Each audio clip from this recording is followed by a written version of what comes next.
همچنان با چشمانداز بامدادی هستید از رادیو BBC در لندن در بامداد 19 دی 8 ژانویه. این روزها شبکه‌های اجتماعی تاجیکستان سرشار از پیام‌ها و دیدگاه‌ها درباره دانیار نبیف است. پیرمردی 87 ساله معروف به بابای دانه که سالمندترین فرد محکوم به زندان در این کشور شده.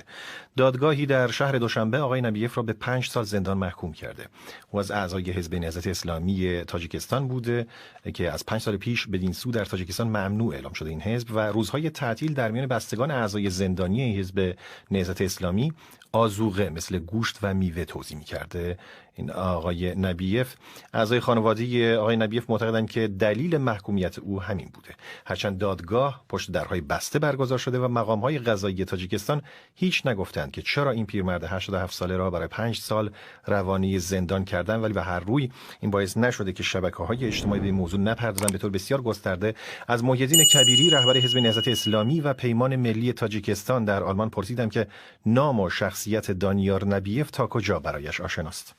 دانیار نبیف را خیلی خوب میشناسم و یکی از فعالان حزب بود، اما بعد از آن که فعالیت حزب را هم حکومت قانونا منع کرد و ما هم دستور منع فعالیت را از طرف اعضا در داخل دادیم، ایشان کاملا دیگر با کارهای خیریه انسانی گذاشته بود، چون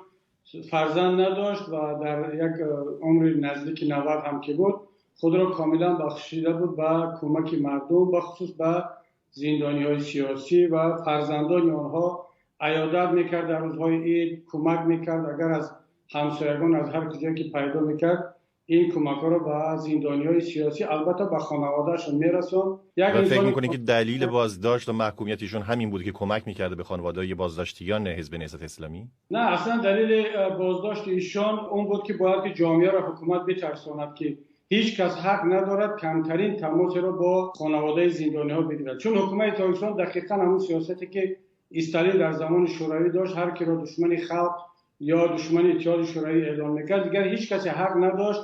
کمترین تماس با خانواده آنها بگیرد. ولی به هر حال آقای کبیری نمیتونه دلیل رسمی صدور حکم دادگاه باشه، بگن که مثلا به خاطر اینکه مردم رو بترسونن، به خاطر ارعاب مردم دارن این کارو میکنن. چه دلیلی وجود داشته که این پیرمرد 87 ساله برای 5 سال بره زندان؟ شاید دلیلش این است که کمک دریافت کرد و این کمک مثلا غذای بود به خانواده زندانی‌ها و دولت این خانواده‌های زندانی‌ها را و یا خود زندانی‌ها را تروریست می‌داند، این را یک نوع کمک مادی به تروریست‌ها محسوب می‌کند. ولی اصلا من فکر می‌کنم که ترساندن جامعه است، چون اگر ارتباط هم بابای دانه با خانواده زندانی‌ها گرفته باشد، این تنها در زمینه انسانیت بود، کمک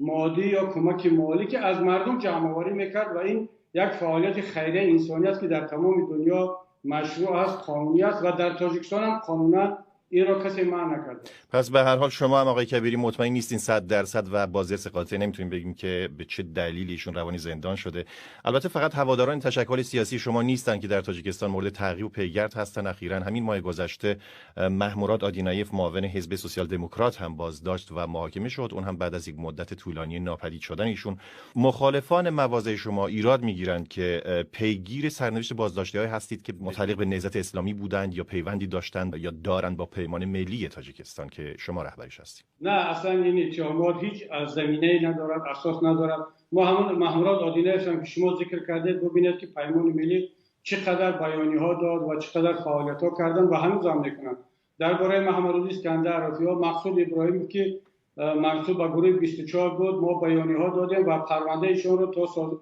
کمیته حقوق بشر سازمان ملل بردیم و برای ما اصلا الان فرق نمی‌کند که اون زندانی‌های سیاسی مربوط به کدام حزبند و وظیفه ما این است که از همه آنها پشتیبانی کنیم و بابای دانه هم فعالیت ایشان مربوط تنها به زندانی‌های سیاسی ما نبود و ایشان اون میشه فعالیت رو بخشی از فعالیت جامعه شهروندی دانست که حکومت تاجیکستان داره شدیداً سرکوب میکنه.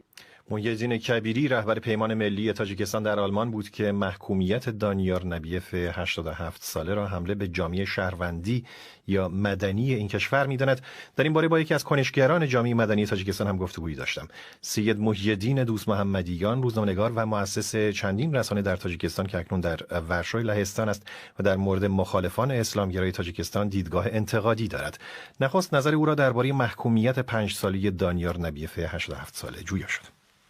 هم از نگاه قانونی و هم انسانی در این قضیه سخن از ظلم در برابر یک انسان، یک شهروند و یک پیرمرد میره و طبیعی است که گروه‌های هم میخوان در این وضع امتیازی سیاسی بگیرن و هم نفرانی هستند که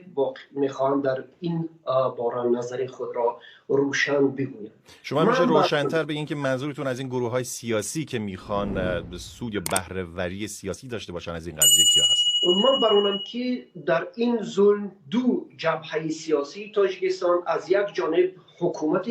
تاجیکستان و از جانب دیگر مخالفان نهضتی گرودار دارند و مردم اصلا شواهدی برخوردهای شدید جانبداران این دو جبهه میباشند. آقای دوست محمدیان، طبعا وقتی که یک عضو پیشین یا فعلی یک تشکل سیاسی بازداشت میشه انتظار میره که اون سازمان یا حزب سیاسی که در این مورد به خصوص حزب نهضت اسلامی هست واکنش نشون بده، تلاش بکنن که اون رو آزادش بکنن. بر چه مبنایی میشه این ادعا رو جدی گرفت که پیمان ملی یا نهضت اسلامی تاجیکستان دارن بهره برداری سیاسی میکنن از قضیه محکومیت دانیار نبیف؟ ولی همه گونه تشکل‌های سیاسی از این حقوق برخوردارند، ولی ما می‌بینیم که در برابر ظلمی که حکومت خودکامه در برابر یک پیرمرد و سابق عضو حزب می‌کند، جانب دیگر نیز از دروغ کار می‌گیرد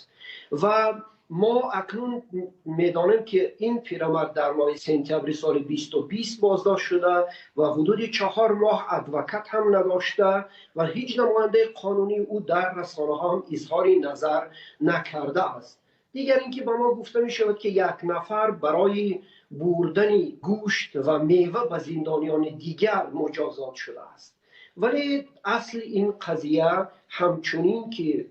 رسانه های گروهی میگویند نیست. از جانب دادگاه ظلم شده در برابر این شهروند و من بر اونم که هرچند اگر حادثه جنایت یعنی تبادل داد و گرفت مالی با یک تشکل سیاسی در کشور افراطی اعلام شده وجود دارد، دادگاه حقوقی زندانی کردن این پیرمردان نداشت، زیرا قانون اساسی تاجیکستان پشتیبانی خاصه از زنان و کودکان و کهنسالان را خاصه تاکید کرده است، ولی متاسفانه دادگاه خواسته های مقامات قدرتی را اجرا کرده این پیرمرد را به زندان حکم کرده است.